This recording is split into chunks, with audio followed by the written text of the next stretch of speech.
Satu yang jelas diberikan oleh doktor tadi, bagaimana perbezaan pandangan itu sebenarnya merupakan sesuatu yang normal, merupakan sesuatu yang memang berlaku di dalam empat mazhab. Dan bezanya mereka pada waktu itu, doktor, saling menghormati antara satu sama lain, perbezaan pandangan. Tetapi yang menjadi masalahnya di dalam konteks masyarakat kita ini adalah tidak berlaku kesantunan tersebut. Jadi bagaimana kalau dapat doktor berikan sedikit panduan bagaimana supaya wujud saling hormat menghormati antara satu sama lain. Saya lah, pertama ramai orang tak tahu bahawasanya dia pun bukan, setengah orang tu dia fanatik. Fanatik ni, agama ni tak salah, kita ikut mazhab Syafi'i, ikut mazhab tak salah. Tapi yang salah ialah fanatik.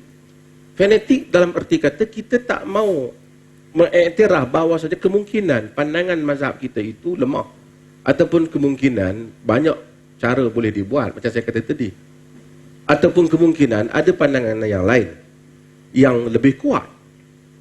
Saya nak sebut beberapa contoh mudah.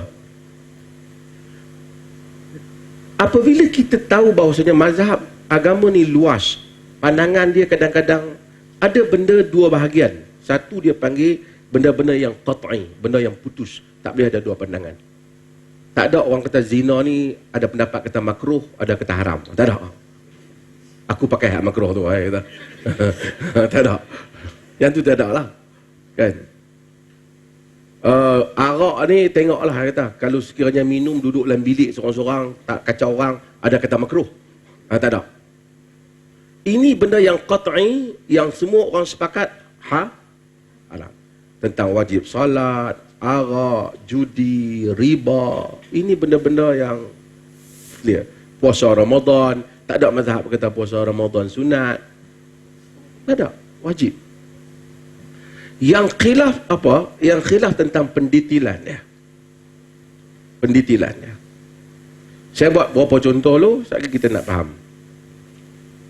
Contoh, hak orang Melayu duk amal dulu lah. Dulu, saya buat perlih lah, saya pergi mana saya sebut contoh ni. Dulu perlih, benarkan orang bayar zakat fitrah. Tahu zakat fitrah? Fitrah. Orang tahu kata zakat fitrah. Zakat fitrah pakai wang. Dalam mazhab Syafi'i tak boleh. Zakat fitrah mesti dibayar berdasarkan kepada makanan asasi. Sebab tu dulu orang bakit apa? Setengah hari dia hantar segantang. Setengah hari buat main-main pula kan. Tolak tarik. Diorang tua-tua dulu tahulah kan. Ketolak, aku jual, aku beli. Tapi beras duk satu tu jugalah. Tapi tak apa. Tapi Imam Syafi'i pun tak ajar yang tu. Itu Melayu punya bijak. Apa?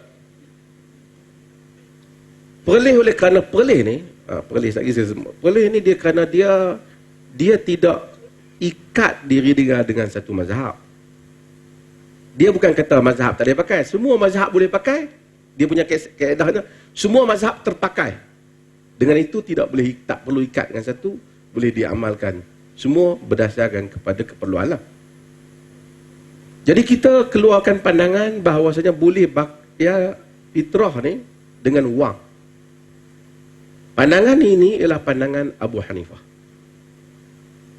Abu Hanifah ni dalam 4 mazhab ni, semua mazhab ni dia orang Arab, kecuali Abu Hanifah dia orang Parsi. Abu Hanifah he was a trader. So dia punya pandangan, dia belajar dengan Hamad bin Abi Sulaiman. Bukan kata dia the best pada yang lain. Tapi oleh kerana dia peniaga, banyak kalau tuan-tuan tengok pandangan-pandangan moden di barat yang membabitkan soal muamalat, banyak ambil daripada mazhab Hanafi kerana dia agak konkurun dengan western punya kehidupan hari ini. Pasal dia di deal dengan realiti. Bukan kata orang lain tak deal dengan realiti. Sebab kan peniaga, mikrofon ni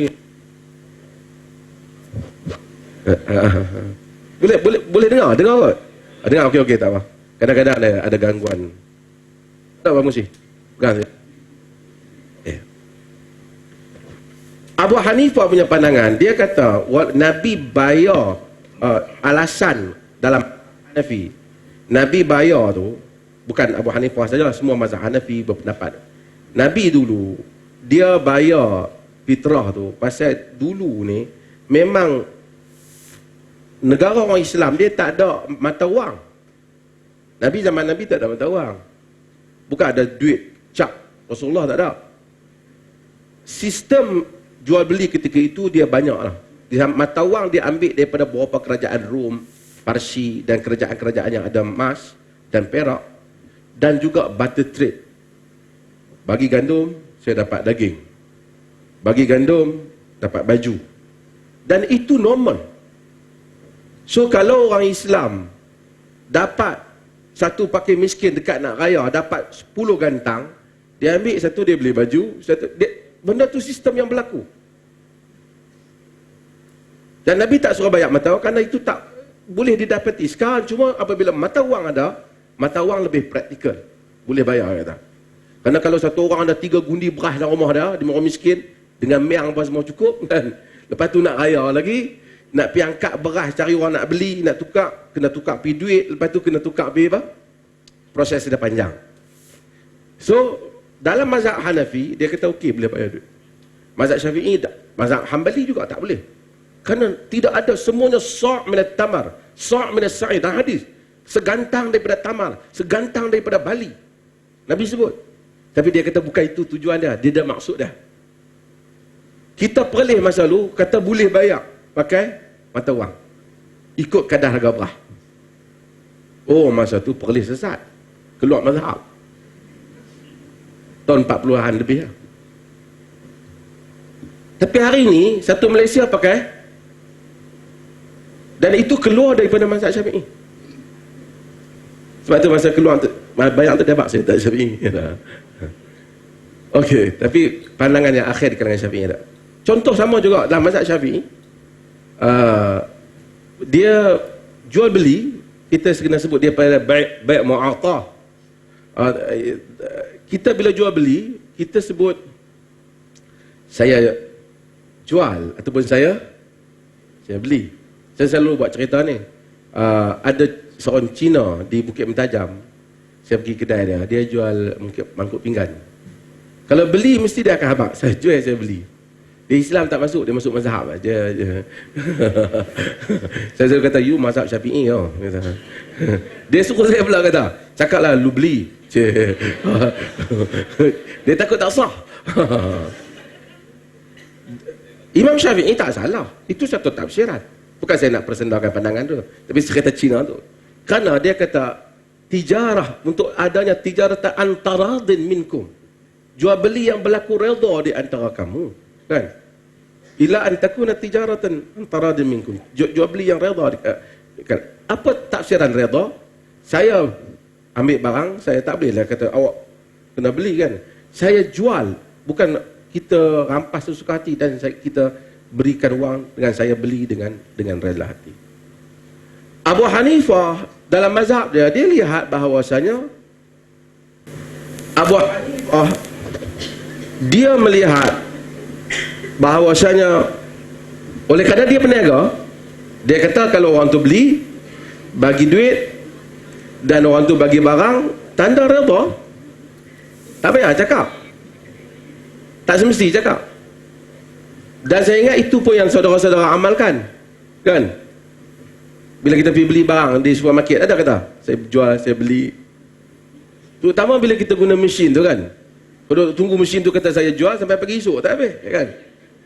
So, saudara tidak bermazhab Syafi'i dalam kerangka itu. Walaupun itu qaul Syafi'i yang mutaakhir.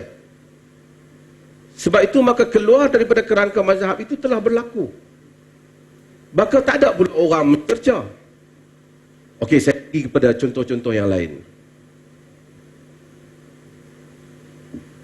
Kunut dengan tak kunut. Bagi sensitif sikit lah.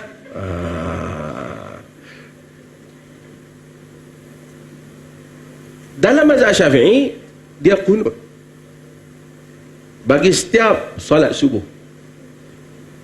Mazhab lain, termasuklah terutama mazhab Ahmad bin Hanbal, Hanbali, Abu Hanifah, mereka tak kunut. Orang tak kunut ni bukan kaitan dengan perlih. Tuan-tuan pergi ke Masjid India pun tak kunut. Orang yang tak santun tu apa? Dia kata siapa tak kunut, wasabi. Wahabi.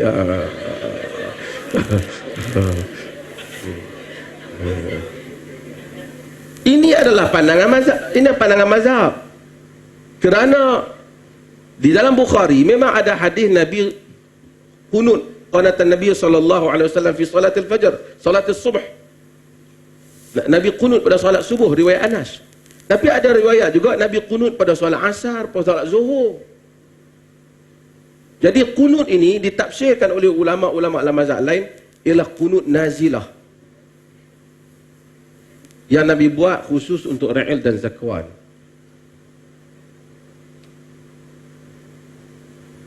Dan hadis yang membabitkan tentang kunut yang dihujah oleh Imam Syafi'i dalam mazhab itu dianggap oleh mazhab lain sebagai dhaif kerana ada rawinya sebagai Abu Ja'far Ar-Razi yang dianggap tidak kuat untuk dijadikan hujah dalam hal itu. Maka mazhab lain tak kunut. Maka orang tak kunut ada masalah apa? Tak kunut lah. Pergi ke Perlis, tak kunut, dia kata Allah sesat dah, tak kunut dah. Itu yang tak santun. Bila pergi Masjidil Haram, dia keluar-keluar, dia kata hari pertama dia tak tahu, baru ke pertama pergi Mekah. Hari ni Tok Imam lupa kunut. Tapi memang dia tak kunut. Tapi tak ada pula sujud sahwi. Dia balik sembang di bilik dah. Duduk pagi esok dia sembahyang tak kunut lagi. Tak kunut 2 hari dah. Dia tanya pasal apa tak kunut, aku ingat dia Wahabi ya. Itu yang salah. Ini yang tak santun sebab kita tidak menangani ilmu dengan ilmu. Kita sepatutnya tanya kenapa kita kunut. Bukan tanya hang kunut ke tak? Hang tu kunut pasal apa? Maka baru kita akan mempelajari dalil. Bukan saya suruh orang tidak hormat. Kalau orang kata siapa yang hang tak mau kunut, hang pandai pada Imam Syafi'i ke? Kalau macam tu kata hang kunut, hang pandai pada imam mazhab lain ke? Itu bukan satu hujah. Sebab tu saya kata amal. Orang Melayu ni kadang-kadang dia semayang kan dia cek amalan dia. Kadang-kadang hak tak ada dalam mazhab tu yang dia amal tu. Mazhab pun tak sebut, dia sebut dia buat. Kita pergi ke Perlis ke, pergi Masjidil Haram ke, tengok Bismillahirrahmanirrahim. Dia bismillah pelan, ataupun dia tak dengar dia bismillah. Bukan dia tak bismillah, tapi khilaf. Saya nak cerita dalam mazhab Malik. Mazhab Malik, Imam Malik ni guru kepada Imam Syafi'i. Bila Imam Syafi'i pergi ke Mekah, dia pergi ke Madinah, benda antara yang dia buat siap-siap diri dia hafal Muwatta' Malik. Dia minta daripada khalifah, dia minta daripada gubernur untuk boleh dia jumpa Imam Malik. Pasal orang susah nak jumpa Imam Malik. Nak jadi guru dah, anak murid dah. Imam Syafi'i mari, jadi anak murid dia diterima. Dia berguru dengan Imam Malik. Kata Imam Syafi'i tak bismillah, tak sah Fatihah. Tak sah Fatihah, tak sah bayar. Tapi mazhab guru dia Imam Malik, bismillah tak perlu dan tak digalakkan bagi sembahyang fardu. Beza tu. Adakah kita nak kata Imam Syafi'i kata sembahyang Imam Malik tak sah? Tak, itu pada sisi pandangan dia, bagi i'tiqad dia.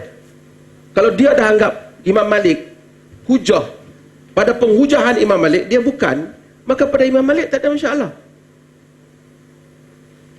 Maka itu ada keluasan.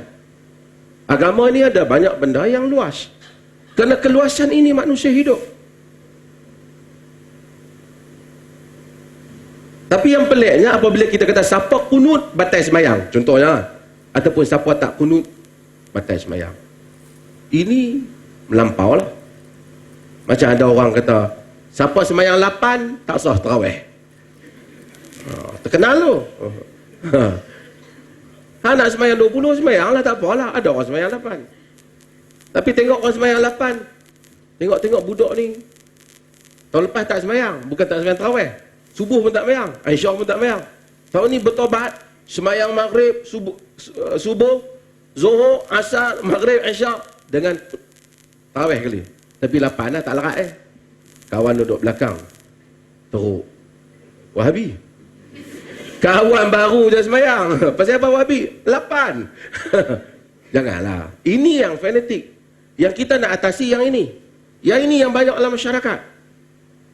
Yang tidak dapat menerima bahawa kita kemungkinan berbeza. Saya sebutlah beberapa contoh perbezaan. Tadi saya sebut, tapi saya sebut contoh. Lagi orang kata ekstrim lah. Contoh ni satu contoh lah. Dalam mazhab apa pun, ada pandangan yang kita tak apa setuju. Macam Imam Malik tadi. Tak payah baca bismillah. Kita tak setuju. Pasal banyak dalil yang menunjukkan bismillah ni satu daripada ayat. Tapi kita tak kata kat dia. Tapi kalau kita kata oleh kerana kita mazhab Malik, kita terima je. Kalau orang mazhab Malik pun dia nak kena nilai. Dalam pandangan mazhab Hanafi, dia kata boleh baca Fatihah dalam bahasa Parsi. Weh, kacau tu. Tapi kita kata imam tu dihormati. Tapi kita tak setujulah pandangan tu. Tapi kalau kita kata saya oleh kerana mazhab Hanafi saya buatlah. Kita kena ada juga sistem menilai. Dalam mazhab Syafi'i, seorang boleh kahwin dengan anak zinanya. Dia anak zina ni tak sabit nasab. Contohnya, satu orang berzina, dah dapat anak perempuan. Kemudian anak perempuan ni, dia membesar. Kemudian dia kahwin balik dia dengan anak perempuan ni. Kahwin. Pada mazhab boleh. Kerana dia hakikatnya bukan anak dia. Kerana anak zina bukan anak dia. Semua mazhab lain tak setuju.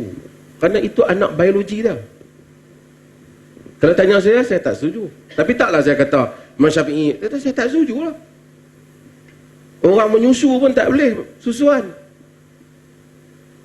Jadi, tapi kalau kita, satu orang main, dia kata, boleh, kita mazhab Syafi'i, kahwin lah. Saya ingat, kita menilai. Untuk menilai. Contoh yang lain. Hak ni orang perempuan pun tak setuju. Saya nak buat contoh banyak. Dalam mazhab Syafi'i, pergi mengaji kursus perkahwinan, dia ada bab wali mujbir. Ada tak? Pak boleh paksa anak perempuan kahwin dengan siapa yang dia mau. Main satu orang kawan pak dia ada rumah, dia tak nikah tak nikah, dia tak nikah, cerai dulu. Orang tu umur 50 tahun. Pak dia kata aku kahwin hang dengan anak perempuan aku. Ada anak perempuan aku, dia kata. Umur baru 20 tahun, keluar universiti. Anak perempuan tak boleh kata apa? Kerana dia wali mujbir. Mazhab lain tak setuju. Saudara-saudari setuju boleh paksa ke tak boleh? Ha? Siapa tak setuju dia keluar mazhab. Jaga hati. Ha? Boleh paksa tak boleh? Artinya bukan tak hormat mazhab Syafi'i, hormat. Tapi banyak pandangan mazhab Syafi'i yang gemilang. Banyak pandangan dia yang hebat. Mazhab Syafi'i, saya ingat dalam senarai mazhab tu, mazhab Syafi'i antara the best. Dalam banyak isu lah. Tapi ada pandangan-pandangan yang manusia lihat luar daripada kerangka mazhab. Soalnya pengurusi, bukan soal bagi pandangan berbeza. Soal bagaimana kita menangani perbezaan itu. Saya tak setuju dengan pengurusi, tak apa, tak setuju lah. Pengurusi tak setuju, tak apa, tak setuju. Tapi tak ada lah sampai nak pergi bergaduh, kita tak boleh. Saya takkan benarkan pengurusi jadi moderator saya. Sebab pengurusi kunut, saya tak kunut. Takkanlah sampai macam tu. Pasal hang tak boleh main ceramah. Boleh. Sebab apa? Sebab hang bismillah kuat. Itu fanatik. Fanatik yang patut dilawan. Saya tak pernah dengar orang yang tak kunut pergi tepuk kepala tu imam kunut.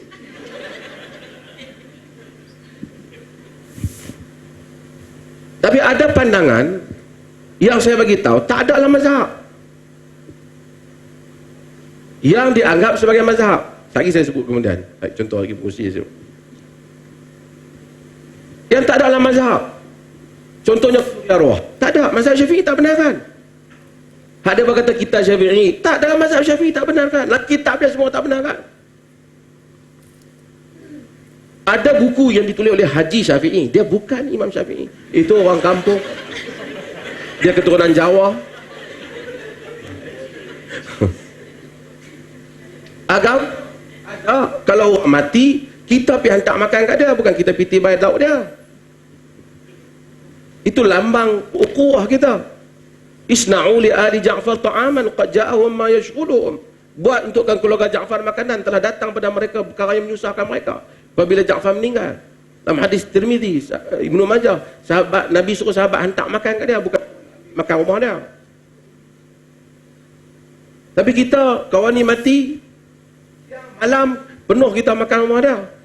Dia kata hang tak kesian ke mak pak hang, kalau hang kesian buat kenduri sedap sikit. Kita yang nak makan. Ini tak ada mazhab Syafi'i, kitab-kitab Melayu pun tak ada. Adapun apa yang diadatkan oleh kebanyakan manusia itu daripada mengadakan jamuan sebelum dan selepas ditanam ia akan mayat, itu adalah makruh yang dibenci oleh agama. Disebut dalam kitab Jawi Ulama. Syekh Dok Petani sebut yang sama. Orang Melayu buat. Kalau kita larang, dia kata kita mazhab Syafi'i. Tak ada kaitan. Pagi tanam, malam boleh makan. Toge pun 3 hari. Mayat lagi cepat lagi. Tapi saya nak ceritanya ialah ini adalah sesuatu yang tak ada kaitan dengan mazhab. Tapi tokoh mazhab keluar daripada ada pandangan yang berbeza dengan mazhab. Al-Imam Al-Ghazali umpamanya, dia tulis dalam Ihya Ulumuddin, dia kata alangkah baiknya jika mazhab Syafi'i itu sama macam mazhab Malik dalam soal air. Imam Nawawi umpamanya, Imam Nawawi agak terang mazhab Syafi'i. Tapi Imam Nawawi dia sama dengan pendapat mazhab lain berhubung dengan najis anjing. Ni orang Melayu sensitif ni. Orang Melayu anjing sensitif. Kan? Anjing lintas. Orang Melayu, sebab tu bila ada orang pegang anjing tu, Allah, bising nak kemak lah. Kesian budak tu pun kali tu dia buat apa kan. Lepas tu hak lain dia buat, dia pun tak guna pasal dia pernah pegang anjing. Ada doktor veteriner tanya saya, macam mana saya ni orang Islam, anjing sakit saya boleh pegang ke tak? Sebab apa? Sebab tak boleh pegang najis. Kan? Saya kata macam mana dia nak bersuci diri dia sendiri bila dia buang najis? Pasal dia tak boleh pegang najis. Tuan faham? Hari-hari pegang najis. Dalam mazhab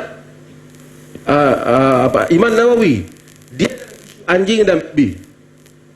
Babi dalam mazhab Syafi'i kalau kena najis dia kena basuh 7 kali termasuk satu air tanah. Dalam mazhab dia sama, basuh macam mana kita basuh najis lain, macam tu kita basuh. Sebab hadis hanya sebut tentang anjing saja, dia tak tentang babi.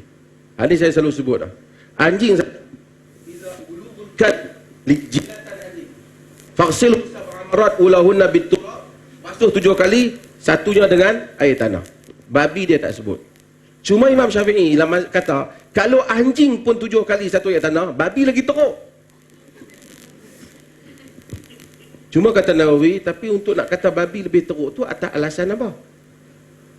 Maka dengan itu mazhab lain, kalau orang kena nak bekas, katalah kita pi, buat contohlah, kita pi sewa satu apartmen mana orang, ada lah pinggan-pinggan orang tinggal kan.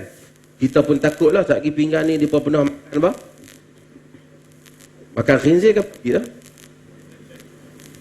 Apa makan? Dia kata khinzir. Khinzir ringan sikit pada babi tapi benda sama lah. Kan? Kalau kau ada orang pernah makan babi, jadi nak kena pergi cari air tanah, tak? Kalau ikut Imam Nawawi, dia mazhab Syafi'i dan juga mazhab yang lain, basuh, hilang kesan, boleh guna.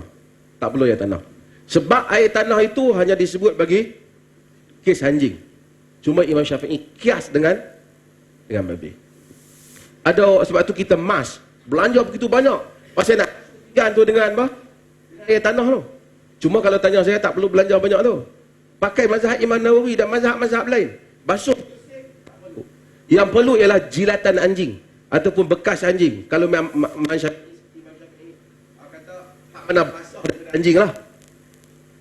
Dari segi saintifik, yang virus yang boleh dibuang dengan tanah tu ialah yang membabitkan anjing, bukan khinzir. Sebab tu hadis tu sebut anjing umpamanya. Imam Nawawi, mazhab Syafi'i bagi pandangan yang berbeza daripada imam dia. So isu berbeza mazhab ni tak ada masalah. Isunya bagaimana kita nak menangani perbezaan itu. Terima kasih.